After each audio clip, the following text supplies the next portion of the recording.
ایک اور بھی لیکچر دیا مجھے ایک دفعہ ایک دوست نے، اس نے کہا کہ آپ غربت ختم کرنے کی بات کریں، جرم خود بخود ختم ہو جائیں گے۔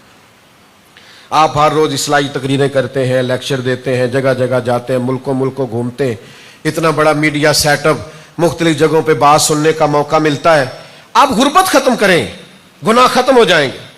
بالکل ٹھیک کہا اس دوست نے۔ غریبی آدمی کو کفر تک لے جاتی۔ خانقاہوں میں تربیت سے پہلے غربت ختم کرنے کی بات کی جائے، لوگوں کو دین کی طرف راغب کرنے سے پہلے جرم ختم کرنے کی بات کی جائے، تو میں نے ان سے کہا کہ اگر غریبی کی وجہ سے سارے گناہ ہوتے ہیں تو یہ بعض 22 گریڈ کے آفیسر سر سے پیروں تک رشوت میں کیوں ٹھپے ہوئے ہوتے ہیں؟ اس کو تو کوئی غریبی نہیں ہے، یہ کیوں گناہ کرتا ہے، یہ کیوں رشوت کھاتا ہے، یہ تو غریب نہیں ہے۔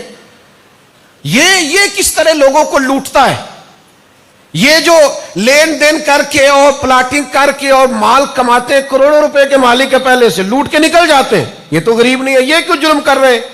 اور میں نے کہا سنو، اگر بندے کا مزاج جرم کرنے کا ہونا تو قانون سے بچنا مشکل کام نہیں ہوتا۔